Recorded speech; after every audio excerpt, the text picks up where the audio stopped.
అది యేసు ప్రభు చూసి యేసు ప్రభు ఏమన్నాడో తెలుసా?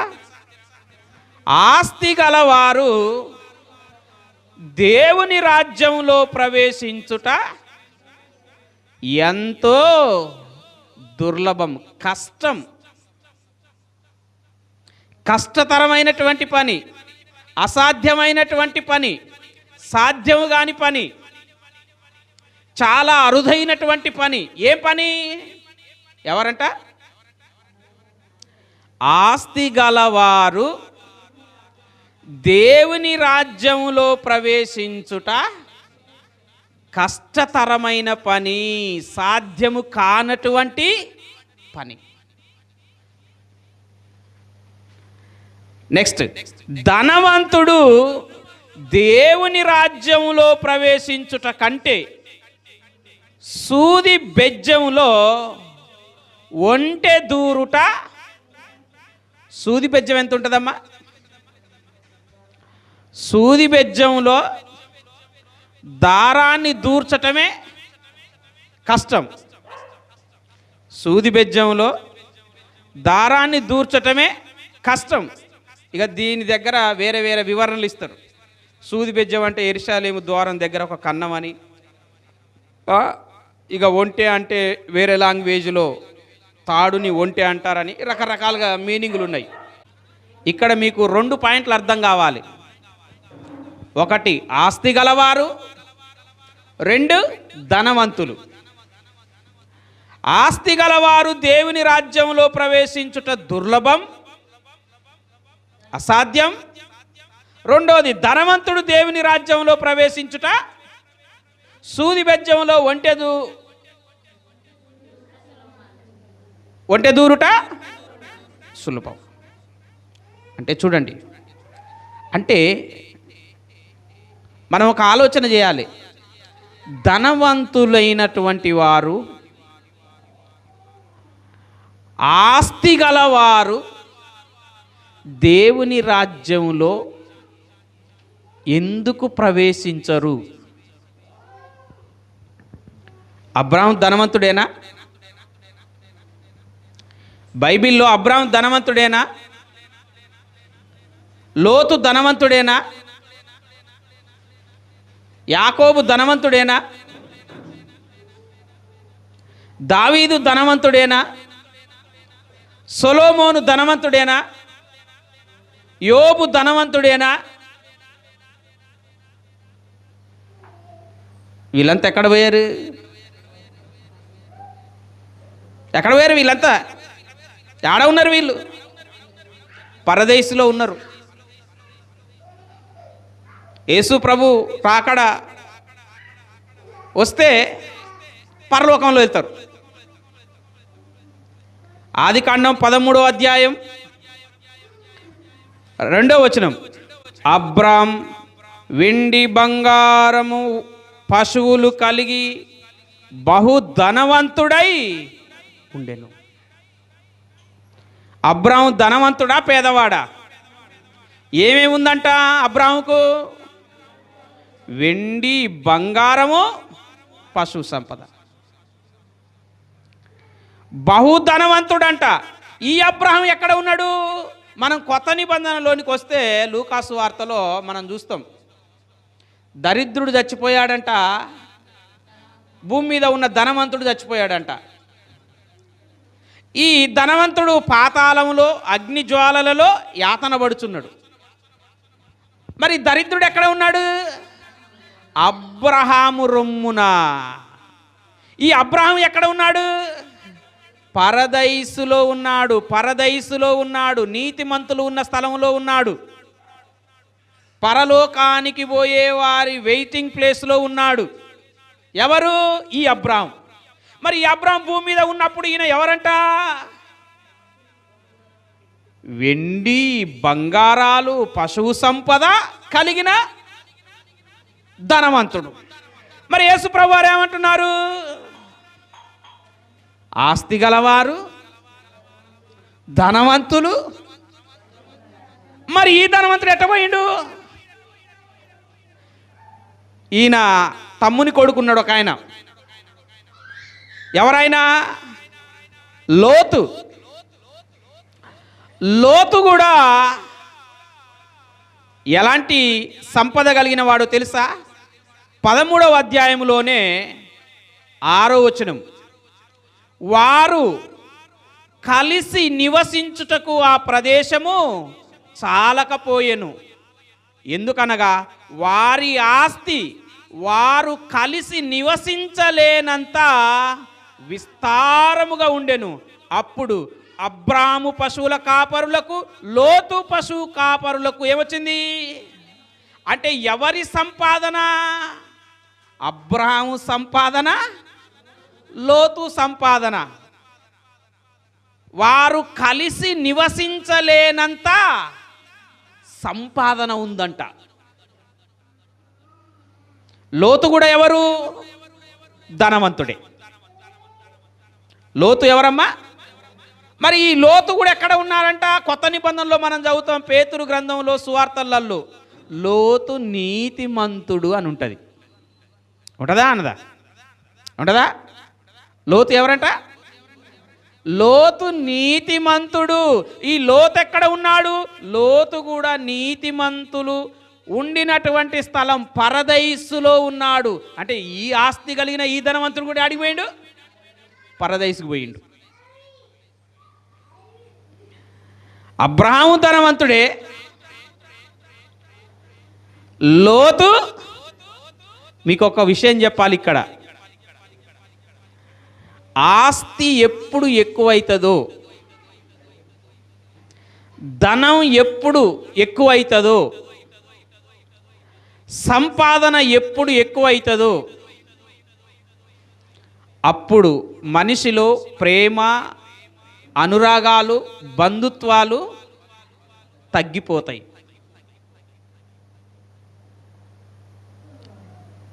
ఏమి తగ్గింపజేస్తాయి అంటే,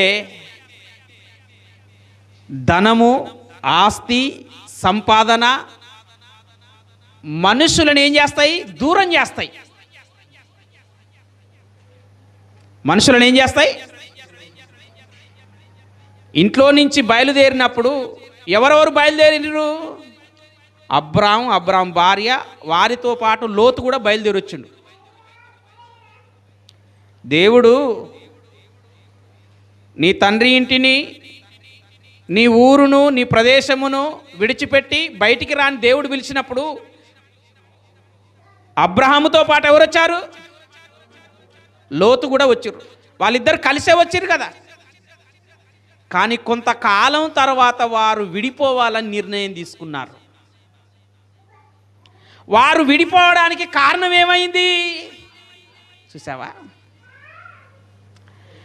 ఆస్తి ఎక్కువయ్యేసరికి, ధనం ఎక్కువయ్యేసరికి, సంపాదన ఎక్కువయ్యేసరికి సంబంధాలు కట్ అయిపోతాయి, తెగిపోతాయి. సంబంధాలు ఎందుకంటే ఆస్తి లేకపోతే, ధనం లేకపోతే, సంపాదన లేకపోతే అందరూ కలిసి తెచ్చుకొని కూర్చొని తింటారు, మాట్లాడుకుంటా, ముచ్చట పెట్టుకుంటా, బాధలు, సుఖాలు, సంతోషాలు పంచుకుంటా తింటారు. అంత ఎక్కువ అయ్యేసరికి అప్పుడేముంటుంది?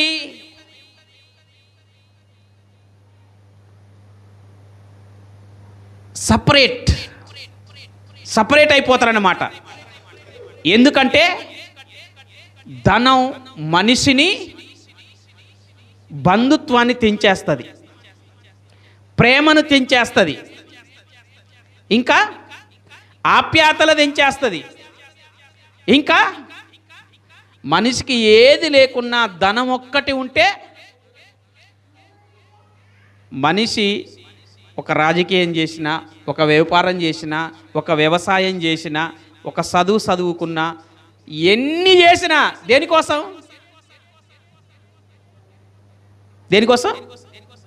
డబ్బు కోసమే కదా. ఇప్పుడు ముఖ్యమంత్రి అయినా దేనికోసం అవుతారు? ప్రజలకు సేవ చేయాలని అవుతారా? ఏంది చెప్తారట? ఏమని?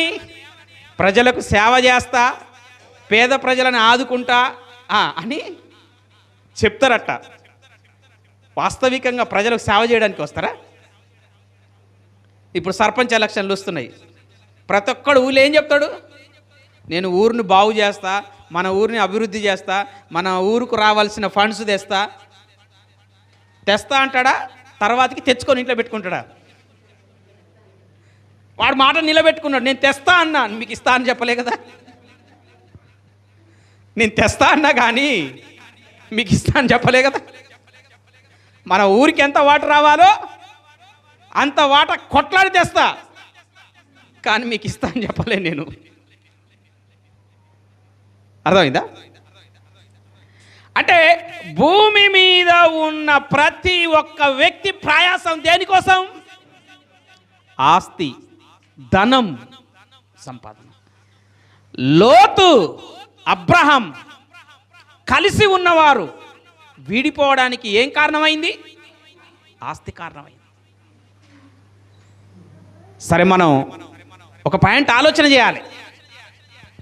అబ్రహాము ధనవంతుడే, ఆస్తిపరుడే. లోతు ఆస్తిపరుడు, ధనవంతుడు. యోబు గ్రంథానికి రండి ఒకసారి. చూడండి, యోబు గ్రంథంలో మొదటి అధ్యాయంలో ఒక మాట ఉంటుంది. యోబు గ్రంథం మొదటి అధ్యాయం మొదటి వచనం. ఊజు దేశమునందు యోబు అను ఒక మనుషుడు ఉండెను. అతడు యథార్థవర్తనుడును న్యాయవంతుడు, దేవుని యందు భయభక్తులు కలిగి చెడుతనమును విసర్జించినవాడు. అతనికి 7 కుమారులు, 3 కుమార్తెలు, 7,000 గొర్రెలు, 3,000 ఒంటెలు, 500 జతల ఎడ్లు. ఇలా సంపాదన చెప్తూ బహుమంది పనివారును అతనికి ఆస్తిగా ఉండెను. తూర్పు దిక్కు జనులందరిలో అతడే గొప్పవాడు. దేంట్లో గొప్పవాడు? సంపాదనలో. యోబు ఆస్తి, మంచి ఆస్తిపరుడు, గొప్పవాడు, ధనవంతుడు. యోబు గారు ఎక్కడికి పోయారు? యోబు గారికి దేవుడు పరీక్ష పెట్టాడు సాతానును పంపించి. ఆస్తి అంతా, ధనమంతా పోయింది. ఆ పరీక్షలో గెలిచాడు. తర్వాతకి చివర్లో దేవుడు ఏం చేశాడంట? అంతకంటే 2 ఆస్తి ఎక్కువ ఇచ్చిందంట. బహుధనవంతుడు కాలే అప్పుడు. మళ్ళా ఇక్కడనే బహుధనవంతుడు అని రాయబడింది. దేవుడు పరీక్షించినాక ఈ ఆస్తి అంతా పోయినాక మరలా చివర్లో మళ్ళా 2 ఆస్తి ఇచ్చిందంట. అప్పుడిక మిక్కిలి మరి అడిగిపోయిండినా పరదేశికి పోయింది. మనం సొలొమోను తీసుకున్నా కూడా, సొలొమోను కూడా మొదటి రాజుల గ్రంథం 10వ అధ్యాయం 23వ వచనంలో ఉంటుంది. సొలొమోను ఎవరు? చూడండి, ఆ మాట చదవండి. సొలొమోను మొదటి రాజుల గ్రంథం 10వ అధ్యాయం 23వ వచనం. ఈ ప్రకారము రాజైన సొలొమోను ధనము చేతను, జ్ఞానము చేతను భూపతులందరిలో, చూసావా, ధనవంతుడంట ఎవరు? సొలొమోను. జ్ఞానములోను, ధనములోను భూమి మీద ఉన్న అధికారులందరిలో ధనవంతుడంట. ఇక మనం ఇలా చూసుకుంటూ పోతుంటే అందరు ధనవంతులే కనిపిస్తారండి. దేవుని నమ్ముకున్నోళ్ళు, దేవుని నమ్ముకున్న వారు అందరు ధనవంతులే కనిపిస్తారు. వీరిని బట్టి అయ్యగారులు ప్రసంగం చేస్తారు. ఏమని? దేవుడు నిన్ను ఆశీర్వదిస్తాడు, నువ్వు ఇల్లు కడతావు, నువ్వు మేడ కడతావు, 10 ఎకరాల భూమి కొంటావు, నువ్వు ఇదవుతావు అదవుతావు, నీకు డబ్బులు వస్తాయి, నీకు ఎండు వస్తాయి, నీకు బంగారం వస్తుంది. ఎందుకంటే వాళ్ళకు వచ్చింది కాబట్టి. మనకి ఇక్కడ పాయింట్ ఏంటంటే, మన పాయింట్ గుర్తుపెట్టుకోవాలి, మన క్వశ్చన్ గుర్తుపెట్టుకోవాలి. లూకాసు వార్త 18వ అధ్యాయంలో యేసుక్రీస్తు ప్రభువారు 23 నుంచి 25 వచనాల్లో అన్నాడు, ఆస్తి గలవారు ధనవంతులు దేవుని రాజ్యంలో ప్రవేశించుట దుర్లభము, సూది బెజ్జంలో ఒంటె దూరుట సులభం. అంటే ఆ సూది బెజ్జంలో నుంచి ఒంటెన్న వెళ్ళిపోతుందేమో కానీ వీళ్ళు ధనాన్ని విడిచిపెట్టి పరలోకంలో చారలేరు, ప్రవేశించలేరు. మరి వాళ్ళు ప్రవేశించారు కదా. ఎవరు? అబ్రహాము, లోతు, సొలొమోను, యోబు, దావీదు, యెహోషాపాతు, వీళ్ళంతా ఎవరు? మరి వీళ్ళు ఎట్లా పోయినరు?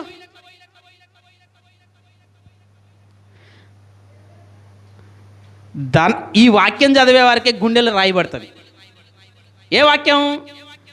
మత్తయి సువార్తలో, మార్కు సువార్తలో, లూకాసు వార్తలో ధనవంతులు ఆస్తి గలవారు పరలోక రాజ్యంలో ప్రవేశించుట కష్టమని చదివే వారికి గుండెలు రాయబడుతుంది. అర్థమైందా? రీ అమ్మ, ధనవంతులు పోరంటే ఇప్పుడు నేను ఏ లిస్టులో ఉన్నా అన్న క్వశ్చన్ వస్తుంది. వస్తారు అదా? నాకు కూడా వచ్చింది.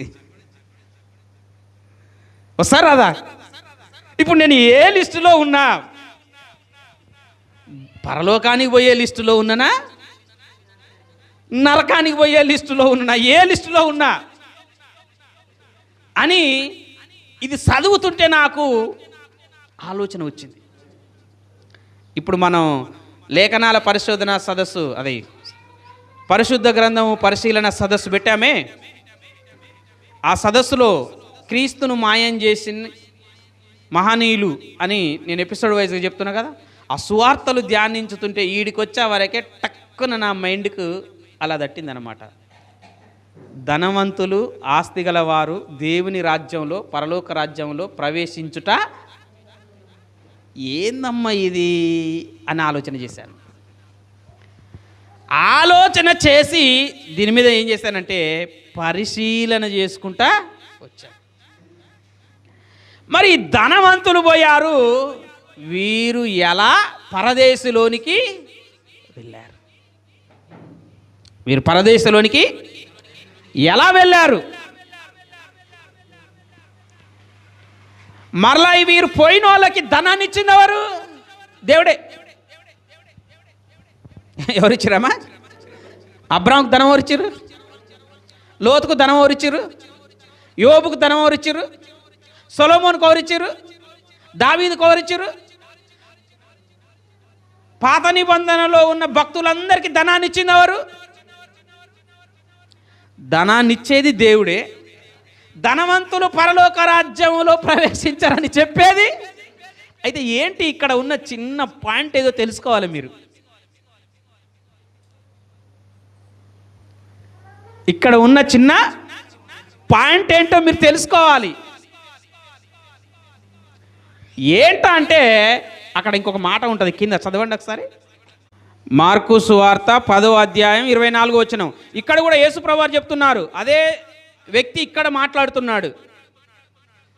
లూకాసు వార్త 18వ అధ్యాయం 18వ వచనంలో మాట్లాడిన వ్యక్తే ఇక్కడ మాట్లాడుతున్నాడు. యేసు ప్రభు చెప్తున్నాడు, పిల్లలారా, ఎవరంటున్నారు?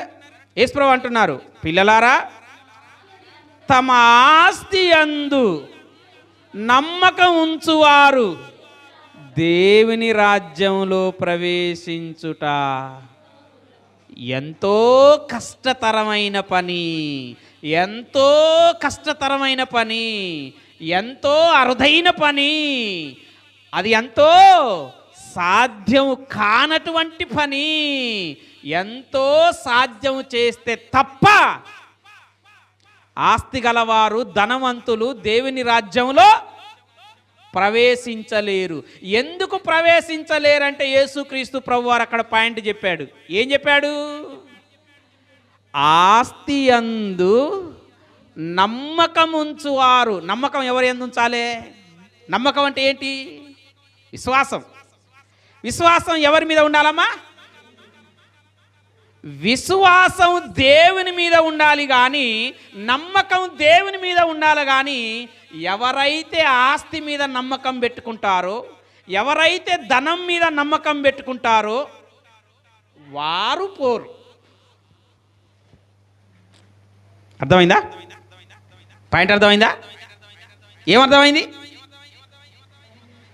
ధనమును నమ్ముకున్నవారు, ఆస్తే దేవుడు అనుకునేవారు, ఆస్తే దేవుడు అనుకునేవారు, ధనమే దైవం. పొద్దున్నే లేవగానే ధనాన్ని పూజించే వాళ్ళు ఉంటారు తెలుసా? ధనాన్ని కళ్ళకు మొక్కుకొని ఇచ్చే వాళ్ళు ఉంటారు తెలుసా?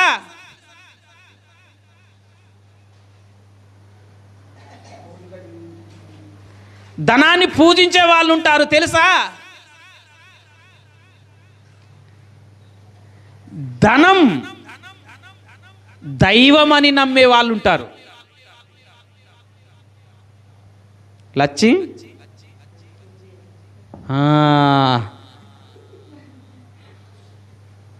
అర్థమైందా? అది లోకంలో. ఇక్కడ బైబిల్ పరిధిలోనికి వచ్చేసరికి, క్రైస్తవ విశ్వాస పరిధిలోనికి వచ్చేసరికి ఆస్తిని నమ్మొద్దు,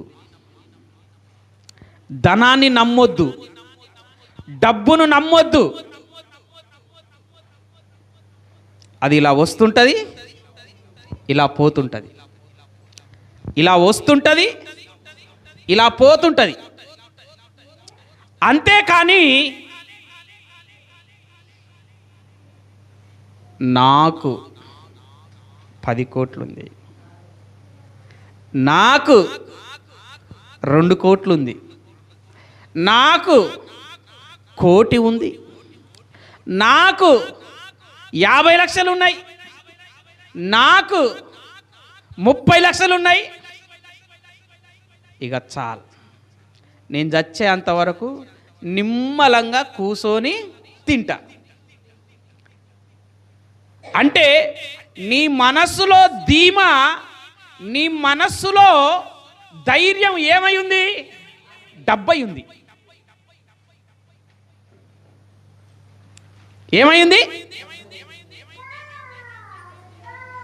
నొప్పి వచ్చినా భయపడవు, రోగం వచ్చినా భయపడవు, ఏదొచ్చినా నీ నమ్మకం ఏంటంటే నేను చనిపోయినా తరగని ధనం ఉంది, వెండి ఉంది, బంగారం ఉంది, ఆస్తి ఉంది, డబ్బు ఉంది. అంటే నీ మనసులో దేవుని కన్నా ఎక్కువగా దేన్ని ఆధారం చేసుకొని ధీమాతో ఉన్నావు అంటే డబ్బును ఆధారం చేసుకొని ధీమాతో. నువ్వు కాకపోతే కొండ మీది కోతిని దించుతారా? నా కాడ 4 రాళ్ళు ఇట్లా పారేస్తే ఏమొస్తాయి? అంటే ధీమా ఏంటి? 4 రాళ్ళు. నీ ధీమా, నీ నమ్మకం దేవుడై ఉండాలి కానీ డబ్బు సంచులేమి చేయలేవు. ఒక ధనవంతుడు, ధనాన్ని నమ్ముకున్న ధనవంతుడు ఉన్నాడు. ఒక ధనవంతుడంట తన జీవిత కాలంలో బాగా ధనాన్ని సంపాదించి మంచిగా అర్రలకు దొక్కిండంట, గదులకు దొక్కిండంట. ఓ నా ప్రాణమా, తిను, త్రాగు, సుఖించు, నీ ఇష్టం, నీ ఇష్టం. ఎందుకు? తరగని ఆస్తి, తరగని ధనం నీ కోసం నేను ఉంచాను. అంటే దేని మీద తన మనసు ఆనుకుంది, దేన్ని నమ్ముకున్నాడు, దేన్ని నమ్ముకొని అతిశయపడుతున్నాడు, వెంటనే దేవుని వాక్కు ప్రత్యక్షమైంది. ఒరే వెర్రివాడా, ఈ రాత్రి నీ ప్రాణం పోతే అది ఎవరిదైతే? ఎవరిదైతుంది అది?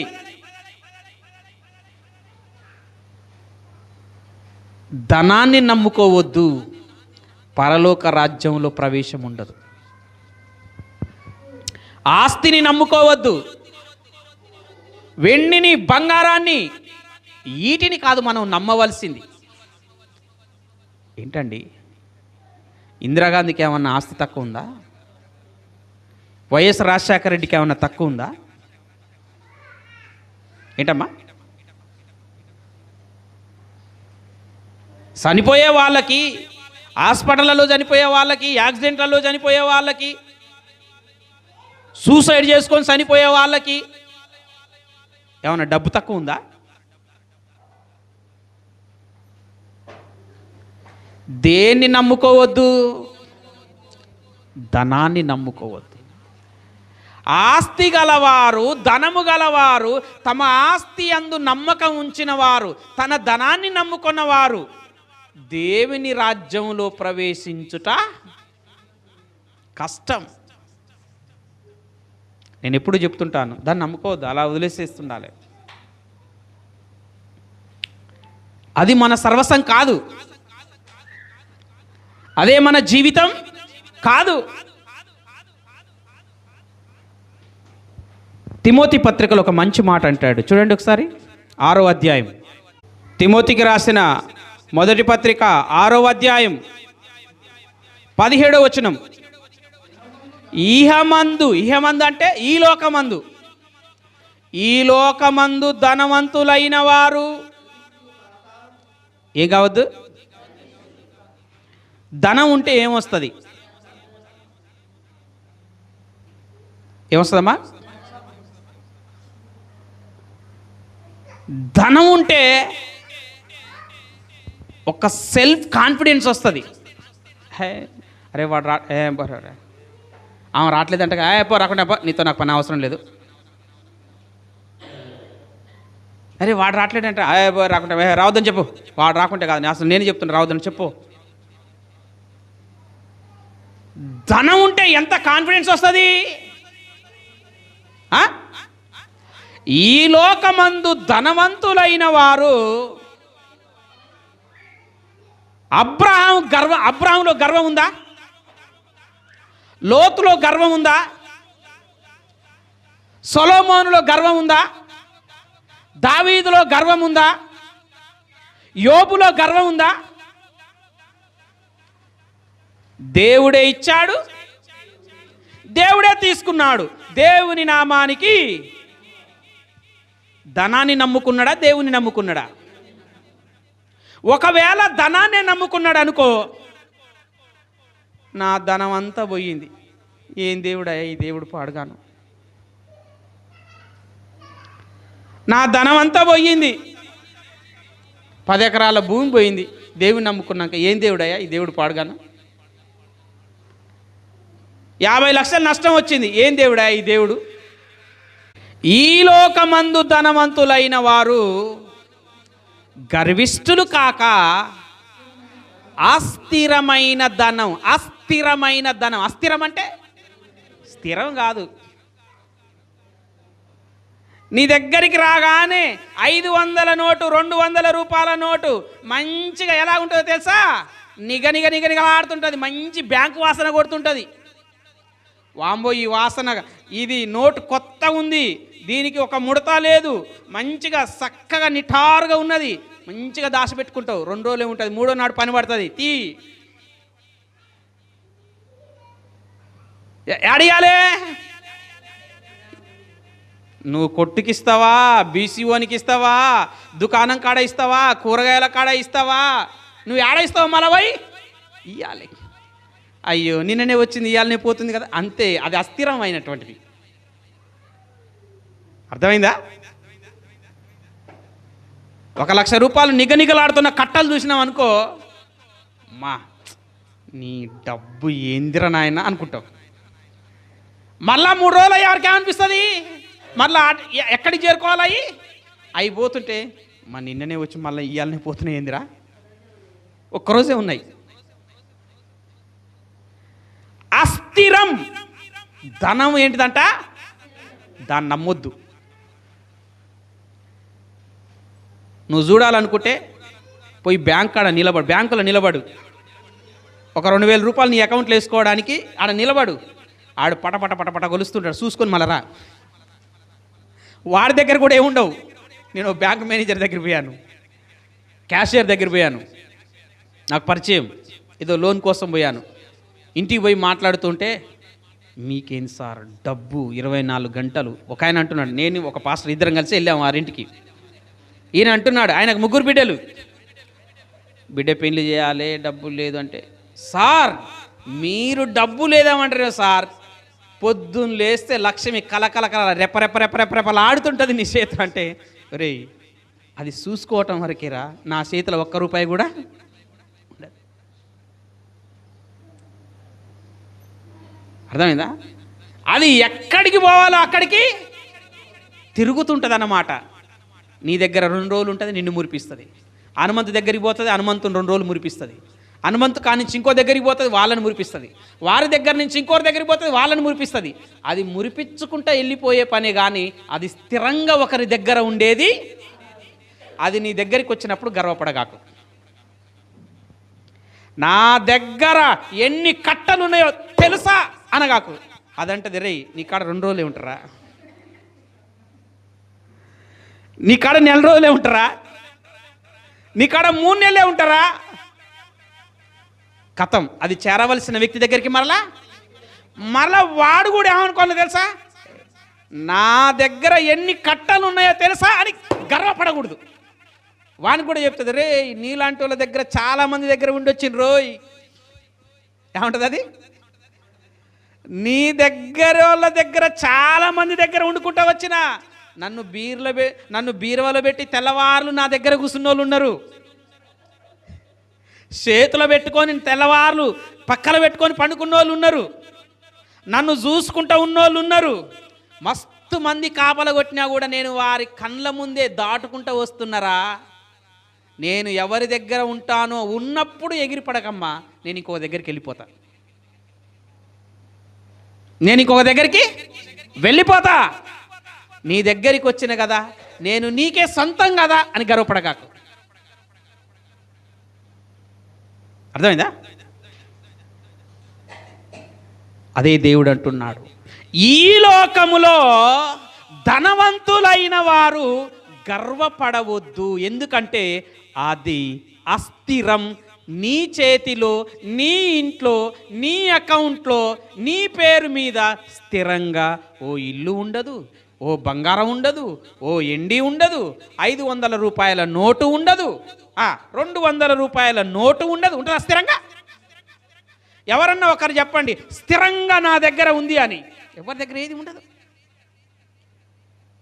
మరలా వచ్చే ఎలక్షన్ల కొంపగాలి మోడీ గారు 500 రూపాయల నోటును రద్దు చేస్తున్నా అన్నారనుకో, మళ్ళీ కావాలి, నువ్వెన్ని బస్తాలకు నొక్కినావు ఆ బస్తాలని మళ్ళీ బ్యాంకులో పడాలి. అవునా కదా? వాడ ఏడవాలి, ఊరి నీ అమ్మ ఈ మోడీగా నాశనం అయిపోను, 1000 రూపాయల నోటు క్యాన్సల్ అంటే ఈ బస్తాలు బ్యాంకుకు నెట్టేసిన 2000 రూపాయల నోటు. ఎంతమంది కట్టలు కట్టేసి బస్తాలకు దొక్కేసిర్రో చూసావా? ధనము ఎవరికి? ధనమును నమ్ముకున్నవాడు, ఆస్తిని నమ్ముకున్నవాడు, అది అస్థిరమైనది, దాన్ని యందు నమ్మకం ఉంచిన వారు దేవుని రాజ్యములో ప్రవేశించుట అసాధ్యం. వాళ్ళు ప్రవేశించారంటే వాళ్ళు దాన్ని నమ్ముకోలే. యోబు నీ ఆస్తి అంతా పోయిందయ్యా, కోట్ల ఆస్తి, దేవుడిచ్చాడు, దేవుడు తీసుకున్నాడు, నేను దేవుని నమ్ముకోలే అంటే నువ్వు దేని మీద మనసు పెడతావో, దేన్నైతే నమ్ముకుంటావో అది పోయే వరకు నీ గుండె బలిపోతుంది. ఒక 50 లక్షలు నీ దగ్గర ఉండి ఒకటేసారి వెళ్ళిపోయినాయి అనుకో, ఏమనిపిస్తుంది నీకు? అది ఉన్నప్పుడు ఎట్లా ఉంటావు, అది పోయినాక ఎట్లుంటావు?